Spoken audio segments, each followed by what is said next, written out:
This morning I would like to present to you a letter, a sermon presented as a letter to my youngest daughter, Sydney Spivey. December 1st, 2019. Dear Sydney, today is the first day of Advent 2019. This year we will celebrate your 19th Christmas. At each one of these celebrations, our country has been at war. Afghanistan, Iraq, and 19 years later, we are still in war. There are 14,000 troops from America still in Afghanistan. It's hard for me to admit that to you. You see, you were only 4 months old when our country was attacked on September the 11th, 2001. You've grown up with the images of this event ingrained in your memory. Planes crashing, towers falling, smoke billowing. These images are part of who you are as an American, in the same way that events like Pearl Harbor and Kennedy's assassination are for me. Since 9/11, our world has not been the same. For you, the world has always included suicide bombings, long security lines at the airport, friends whose parents are deployed in war zones, and TV news reports so terrible I never wanted you to watch. You know, just as these images were beginning to leave our screens, new ones of the Great Recession replaced them. Banks failing, foreclosures, bankruptcies. You've seen family members and friends displaced in search of jobs. You've watched people you love lose their homes. And you've seen the stress that the economy can take on all families. And now it's almost been 2 decades. 2 decades of war, fears of economic ruin, and a divisive political landscape. Our country feels at times like it's being torn apart with no one able to bring us together. And that makes me sad. And now as you grow into this adult, you are realizing that there is this darkness in the world. It's no longer just something you see on the outside. There are places and there are people whose lives are so dark with pain and fear and anger that they have no hope. They lash out and hurt other people. They see no future. They do not want to hear the good news of Christmas. We assume Christmas is good news for everyone, that Christmas makes everyone happy. And we have lights and decorations, traditions and presents. We see our family and friends, but in fact there are many people who would choose not to have Christmas this year if they could. For them, Christmas carries more hurt than hope, more pain than joy. Some of our friends have lost people that they love this year. And so the idea of having Christmas celebrations without that person in their lives seems almost too painful to endure. I remember the year that your Papa John died in 2005. And as our family gathered for Christmas that year, I kept looking over that empty spot at the table and kept missing him. And it hurt so badly. But there are others too who struggle with Christmas. Some of our friends have tried having children, and they can't. And so when they see kids opening presents and seeing them with their toys, they feel a deep loss. Some friends struggle because they feel alone. With so many of our traditions revolving families and friends, they have a desire for a husband or a wife, and that has not arrived yet, and so they hurt. And that hurts me too. The people I'm most hurt for, though, are our friends who do not know Jesus, for they live in a spiritual darkness. Can you imagine not knowing or loving Jesus? They struggle to find meaning in their secular versions of Christmas that surround them.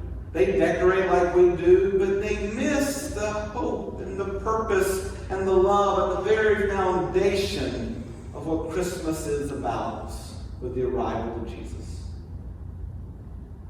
This week we begin to celebrate Advent. Advent literally means coming. It's about waiting. Neither you or your sister nor I are very good at waiting. We want to know things now. We want our presents now. Mama Jean loves to tell the story about that Christmas long ago when she let my sister and me open all of our presents early, 1 or 2 every week. And then on Christmas morning, there was nothing under the Christmas tree. Oh, I hated that. The magic of anticipation had been taken away. But that's what Advent is. It celebrates anticipation, that we're waiting for something so good to arrive, that it's almost here. Advent is waiting for our Christmas presents. It's waiting with hope in a world that's dark. It's waiting for Jesus to be born. You know, I've been preparing for you to come home from your first semester of your college years, most of your life. For I knew that when you came home on that first semester that you would have all the world's answers, but then you would come and there would be questions. Questions about this world that you did not have answers for. For you have, in your 19 years, traveled around the world and you have seen darkness up close oftentimes. And the question I dread so much is the question that we all ask. How do we wait for hope when we are living in darkness? Where do we find hope when all seems lost or painful or numb in the world?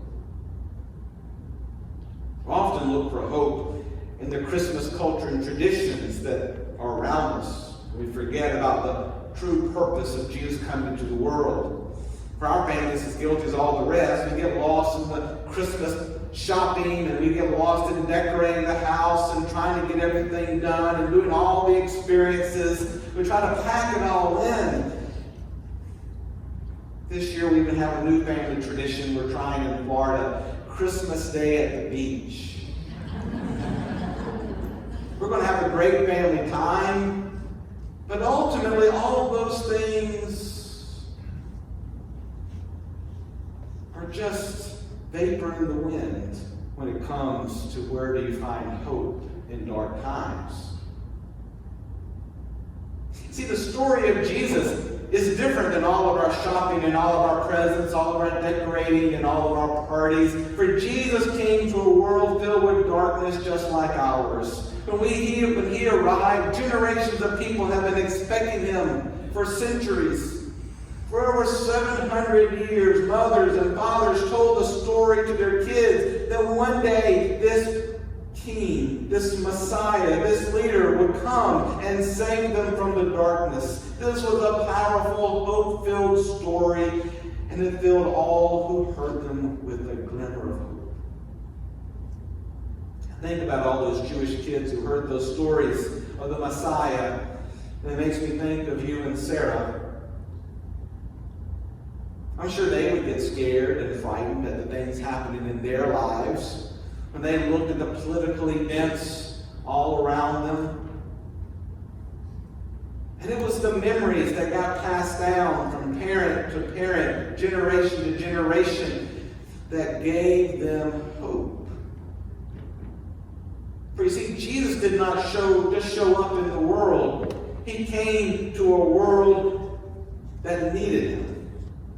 He came at the perfect time, at the perfect place, the flow of history. For the story of Christmas does not begin in Nazareth or Bethlehem. It begins in the Garden of Eden.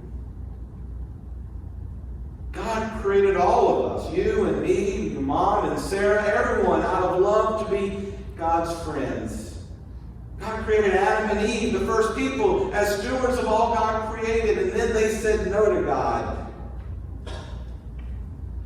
When they said no to God, God had to find a new way to make all of us his friends again. And so he called a man named Abraham to follow him. It wasn't easy. There was no God to understand, no sense of faith, but Abraham followed and faith was built. And his children and his grandchildren followed after God, and God blessed them and God loved them. And God did these incredible miracles. In fact, at one point, all of these generations of Abraham's children became slaves in Egypt. And God did this miracle. He saved a whole nation. He brought them out of slavery, brought them through the desert, and he gave them a new land to live in. And even when God's people knew that he was on their side, it was still hard for them to follow him. They failed to trust God, and so they created kings to be their rulers. And the best and truest king was a man named David. You've heard stories about David. He was the one who killed a giant with a slingshot. David was considered the perfect king, the one who followed and listened to God and led the nation well. And he led the nation so they became powerful and wealthy. People came from all around to visit these former slaves.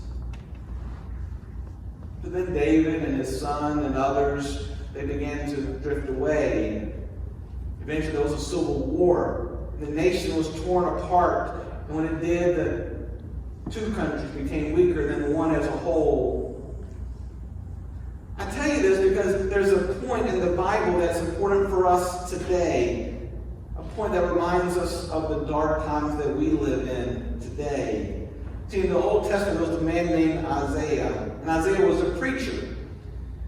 And Isaiah spoke to God's people in a time that it was so dark that no one had any hope. No one had a sense that something good could happen. Isaiah was sort of like an ancient day Billy Graham. He spoke to the people of his time, but he also spoke to the kings of his time. When Isaiah preached, the world was beginning to fall apart. The northern kingdom was very dark and unsteady.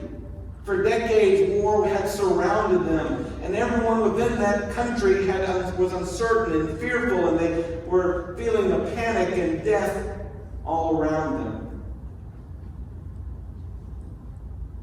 They had a hard time finding any hope. And then in 743 BC, a new world power came by the name of Assyria, and it was led by a man that you'll find one day in the British Museum by the name of Tiglath-Pileser III. He was a very bad man.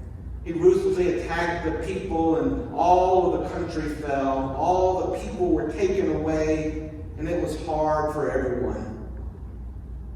And then the people in the south were afraid too, because they were afraid this man was going to come and attack them, and he would destroy them. And so they began to try to create really bad alliances to try to survive. They tried to do everything except to trust in God. And that's what Isaiah kept preaching. Don't trust in the mechanisms of this world. Don't try to find hope there, but trust in God. God saved you in the past. He will save you now. Isaiah didn't just preach to the people of Judah, the southern kingdom, to warn them of this impending doom. He also preached to them to give them hope. Through God's direction, Isaiah knew that a people facing a frightening future didn't just need a right military or political plan. They needed hope deep down into their lives and into their souls.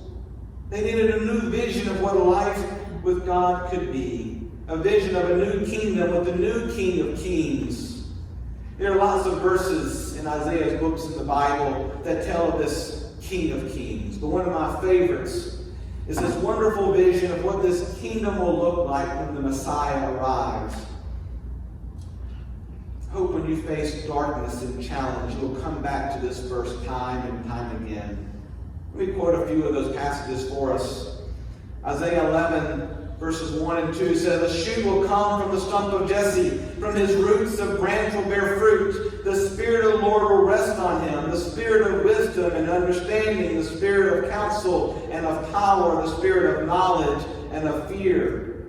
And then he gave him a vision of what was going to happen. It says, "Righteousness will be his belt, faithfulness the sasher on his waist. The wolf will lie down, will live with the lamb. The leopard will lie down with the goat. The calf and the lion and the yearling together, and a little child will lead them." Sidney, can you hear the hope in this passage?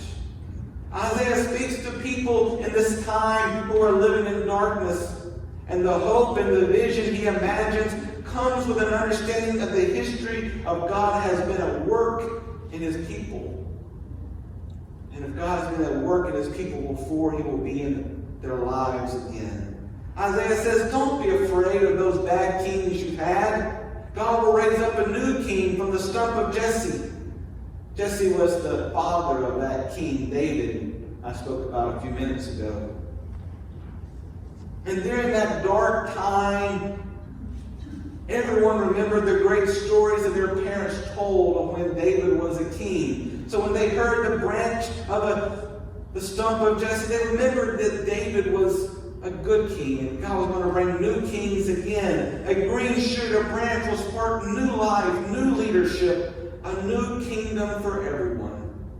All who are hurting, all who are afraid. Instead of kings that make destructive treaties and do not trust in God, the Spirit of God will rest on this new king and give him wisdom and understanding and counsel and might. He will be known as a wonderful counselor, mighty God, everlasting Father, and Prince of Peace. And peace will prevail in this kingdom. It will be so peaceful that the natural enemies in the animal world will be friends. Can you imagine a wolf living with a little lamb without eating it? Or walking a calf and a lion down the road like he once walked Lucy down our street? Isaiah gives hope to all people living in darkness. And I could use a little hope right now. Seeing a wolf play with the lamb sounds as impossible as seeing the warlords of Sudan create a stable government, or all of the nations fighting over Syria to lay down their weapons. But God does the impossible. Isaiah tells the people living in daily fear for their lives, God does the impossible even for you. Trust in God. God has a future for you. And here's the amazing part of the story. The people who were living in darkness, who heard these words, still had to wait. This new kingdom did not just happen overnight. Isaiah shared the sermon, but his vision was not yet fulfilled. It would take another 700 years before Jesus was born. 700 years of waiting for God to begin this new kingdom. New kingdoms would rise and fall in that land, but there always was the hope that the new Messiah would arrive. And then, on a bright morning outside of Bethlehem, Jesus was born. Do you see why we celebrate Advent now? Making ourselves anticipate Christmas. We remember those 700 years of waiting for Jesus to be born. Though the lives of these unknown generations of people, we now see that it's possible to live with hope in the darkness of our lives. We wait for God to act. When Jesus grew up, he painted pictures and words about the kingdom of God. He said God's kingdom would be different than any kingdom we had ever known. The peaceful kingdom of Jesus would not be overthrown by kingdoms or governments or powers. He would not be a political kingdom. Instead, he would destroy all the kingdoms of this world through his own death on the cross. And here's the most exciting part of the story of hope for us today, who are living in darkness. Jesus still brings us hope today. The vision of that peaceful kingdom is not dead. Jesus tells us that he will come back again. Our existence is not the end. Just like there was hope in the darkness those 700 years between Isaiah and Jesus, there has been hope for the past 2,000 years since Jesus lived. We can place our hope in Jesus because he will come back. We will never know exactly when. And so Jesus says, wait. The vision of Isaiah so many years ago still brings us hope today in the middle of the darkness of our world. Jesus is coming back again. But I want it to be sooner than later, yes. Do I trust in his faithfulness through the waiting? Yes. And so until then, Sydney, I look forward to being your dad. I do not know the answers to all of your questions, but I know this. God has a future and hope just for you. And so this Christmas and every Christmas, I promise to remind you of the hope found in the birth of Jesus in Bethlehem. And I'm sure there'll be times I'll need you to remind me as well. I love you, Sydney. Merry Christmas. Your dad. Thanks be to God. Amen.